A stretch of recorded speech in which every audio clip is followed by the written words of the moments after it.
This week's episode of We Are Send Network is an excerpt from a breakout session of the May 21st Send Network Gathering. For more content like this, go to sendnetworkgatherings.com. Brotherhood, multiplication, restoration. We are Send Network. We're a family, planting churches together. Join us as we hear from leaders of this movement from across North America and discover what it really takes to plant churches everywhere for everyone.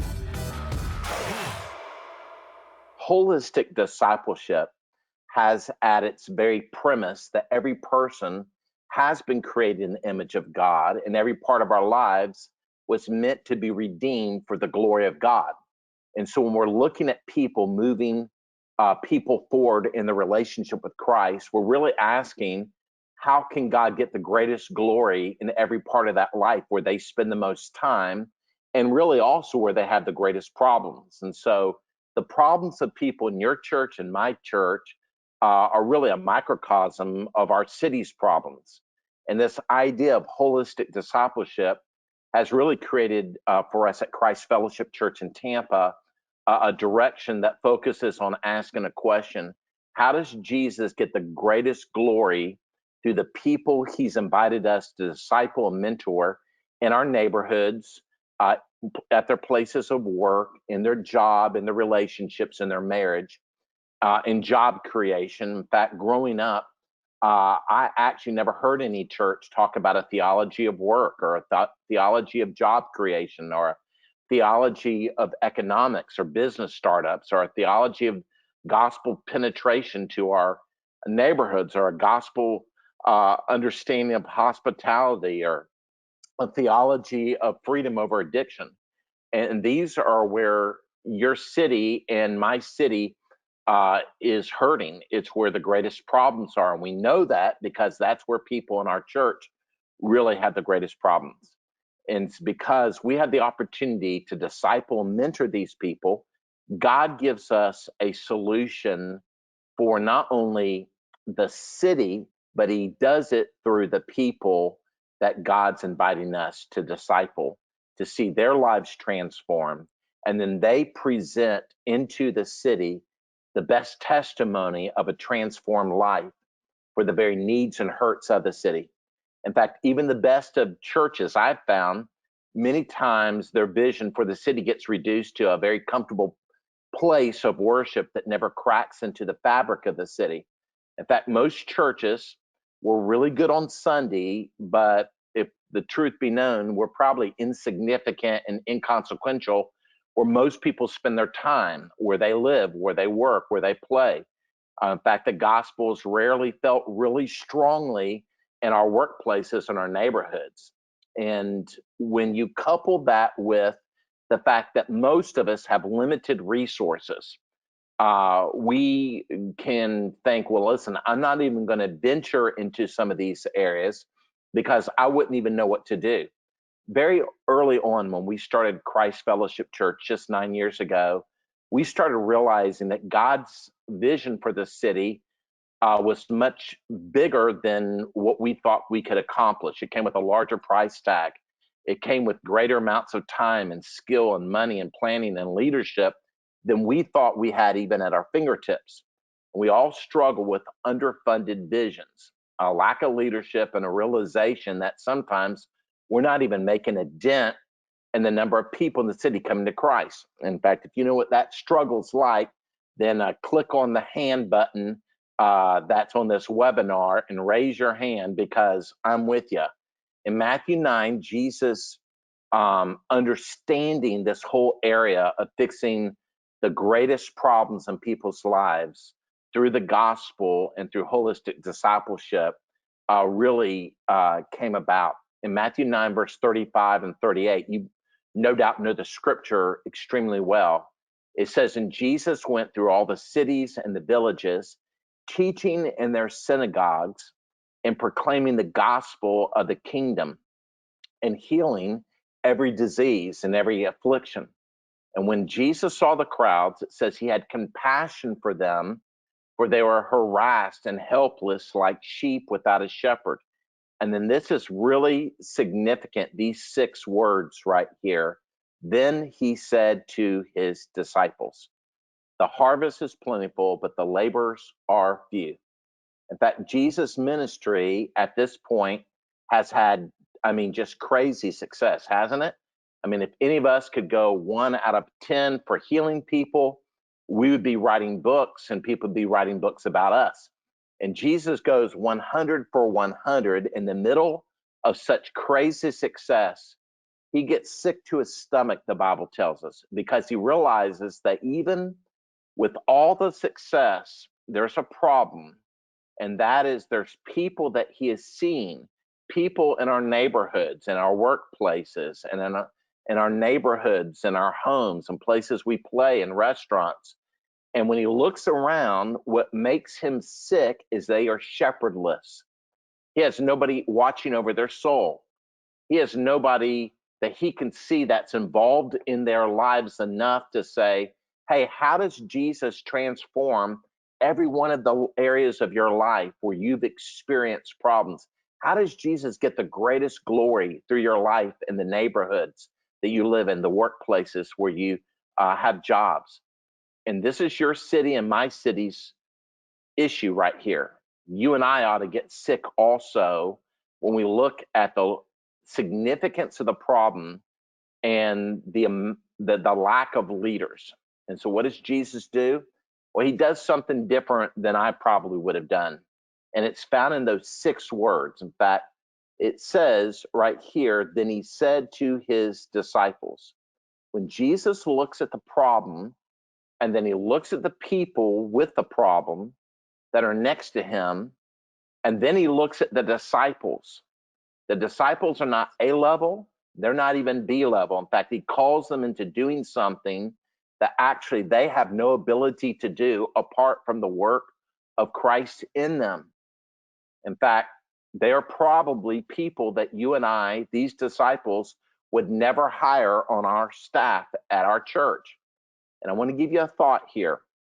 Every time that God calls us into a God sized vision to solve the problems of our city, to disciple others who have problems, he invites us to start with what he's already given us.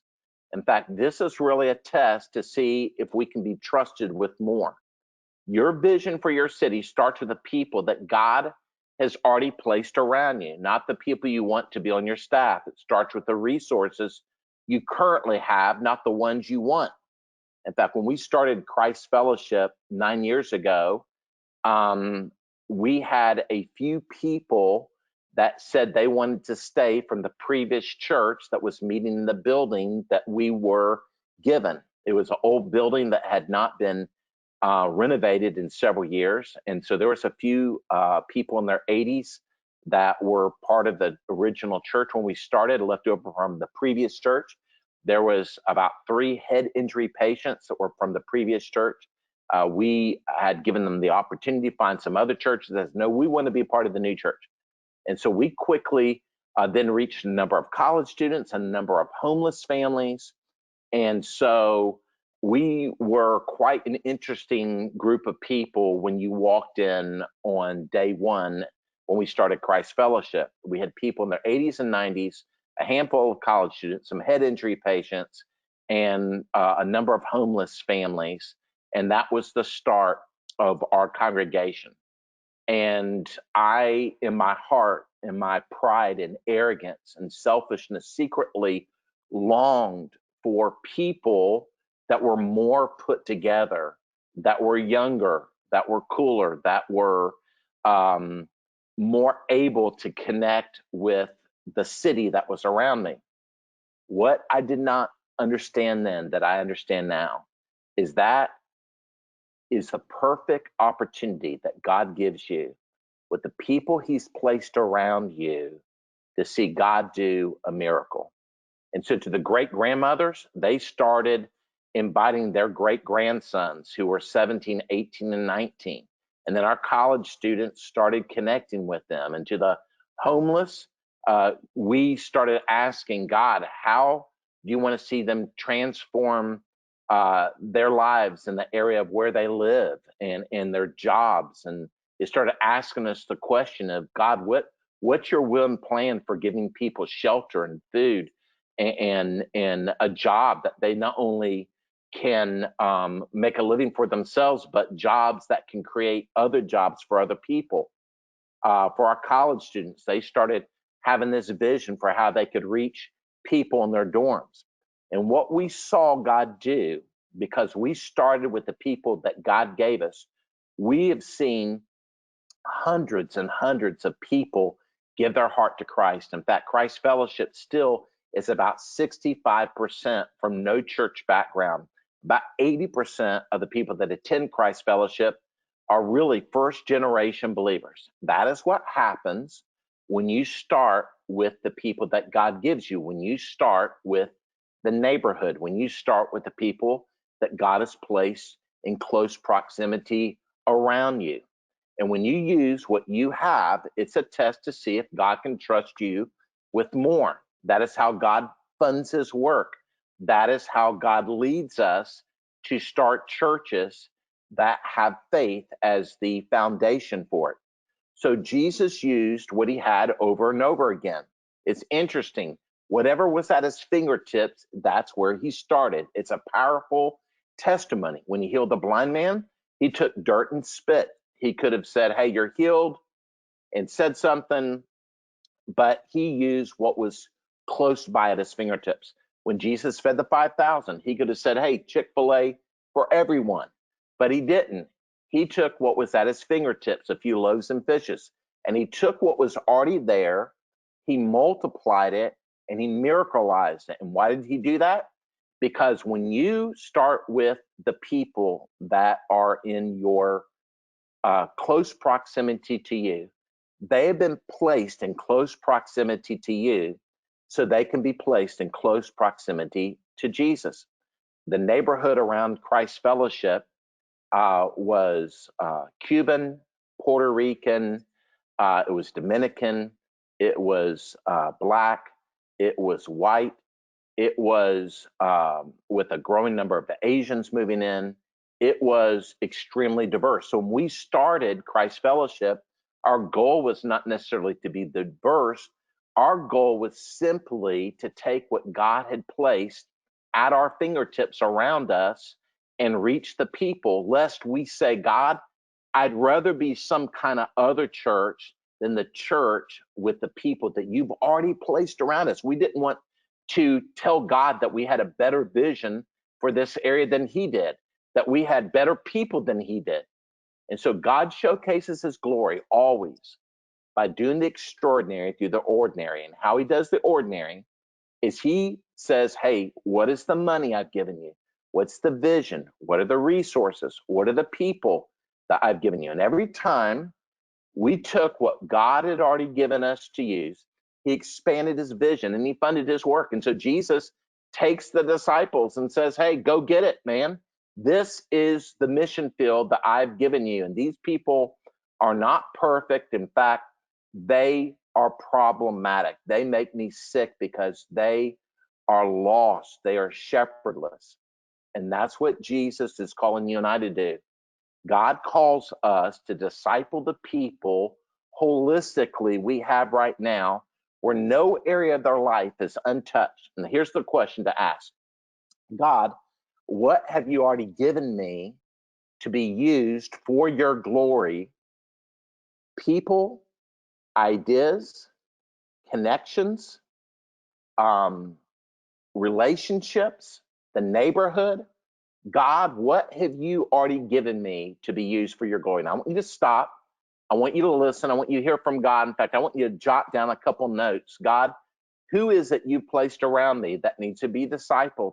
God, what resources have you given me that need to be redeployed to disciple people to see God heal them in the greatest problems of their life so they can be a testimony to heal the greatest problems in our city?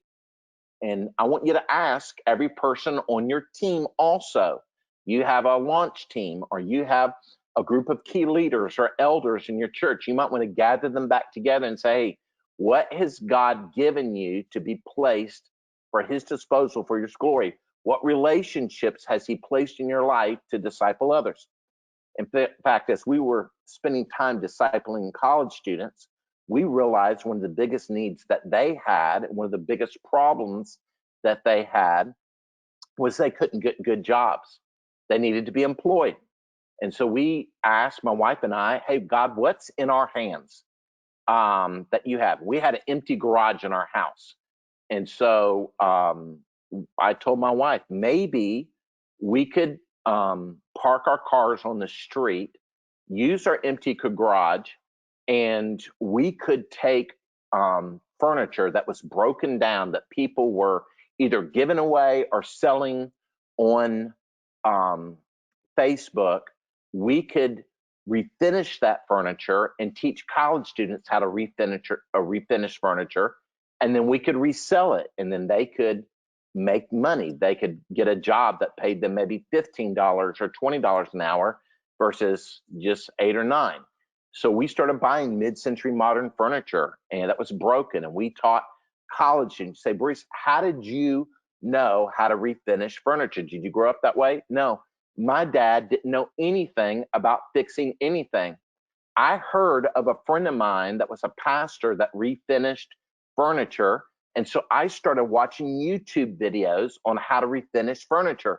And then I'd have the college student watch them with me. And then together we would refinish the furniture. We would strip it, we would sand it, we would stain it. Then we would photograph it like some of the dealers were. And then God would allow us to resell it. Now, what happened was this is as we were discipling college students, as we were sensing the needs in their life that Jesus needed to transform, what would happen is then their testimony to other people, when people ask them, hey, where do you work? They would say, oh, my pastor at my church, Christ Fellowship Church, we started this business. And they tell their family and they're telling their friends, and they would connect the dots back to a Jesus that has much to say about employment in a world that is in need of employment. And the gospel gets unleashed through every person that purchased from us. Our college students and myself, when people would come and say, hey, I want to buy that piece of furniture. I saw y'all were selling it online.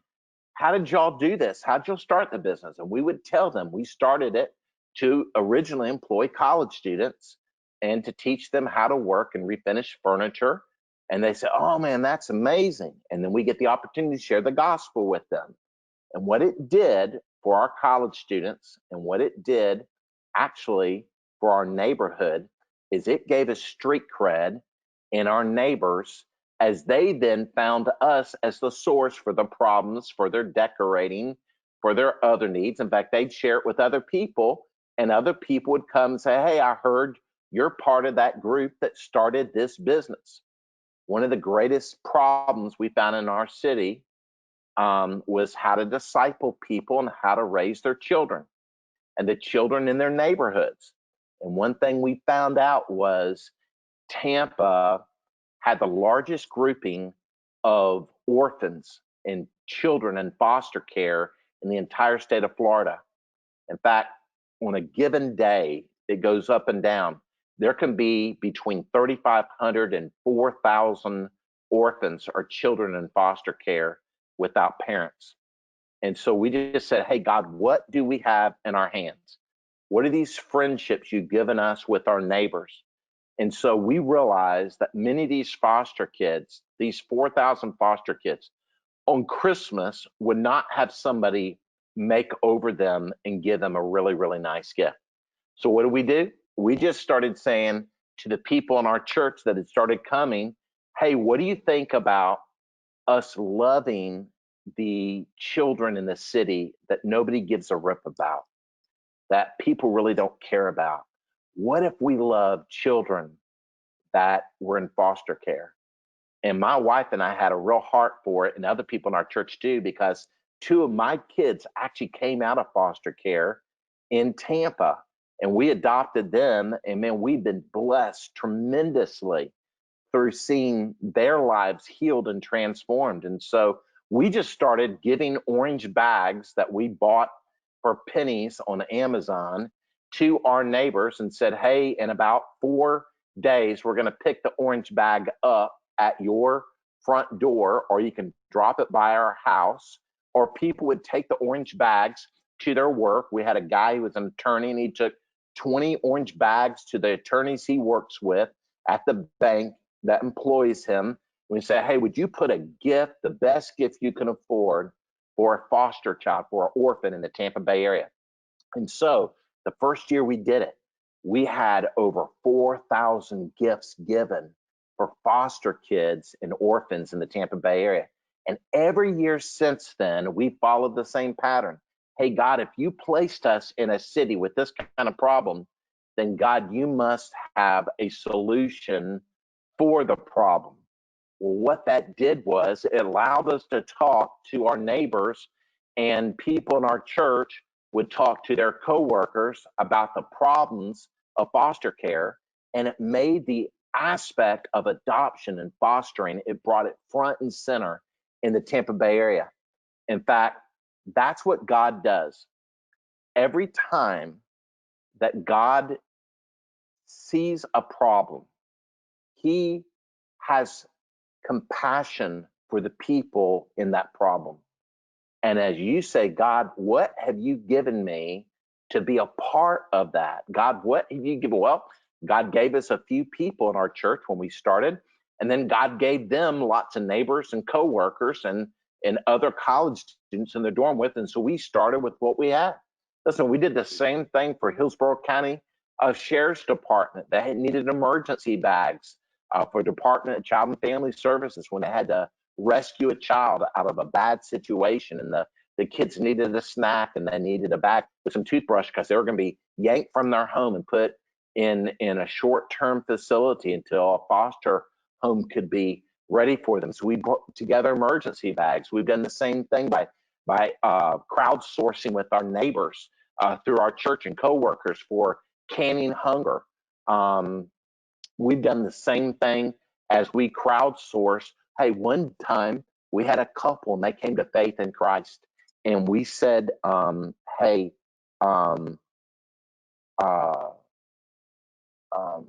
and they got baptized and their life was changed. And we said to them, what do you think God's doing in your life? And this guy was an award-winning 5-star chef. And he goes, well, I can tell you one thing, man, I moved from a great job, a great restaurant in Dallas, and I joined up with some guys in Tampa to start some restaurants here, and I'm just not feeling comfortable about this relationship. And as we discipled this couple that had come to faith in Christ, that were amazing chefs, God placed in their heart the need to make amazing gluten-free desserts and baked goods for people that were in the Tampa Bay area that had celiac disease or were gluten-free. In fact, they became so good at it that recently they sent 36 gluten-free carrot cakes to one of the nicest hotels in the Tampa Bay area, and they send gluten-free desserts and cakes to be resold at hotels and coffee shops and things like that, simply because we had a rundown kitchen in our church, and they were chefs, and God gave them a vision for seeing Jesus enter into the gluten-free market, into people that had celiac disease. I mean, who knew how many thousands of people in the Tampa Bay area had that problem, but Jesus knew. And when you disciple people and you say, hey, how does Jesus enter into your job? How does Jesus enter into that? The problems that God is solving in their life become the testimony that God uses to help solve the problems that are in your city. You have been listening to We Are Sin Network, a resource of the North American Mission Board. For more information about today's podcast and other relevant resources, visit sendnetwork.com.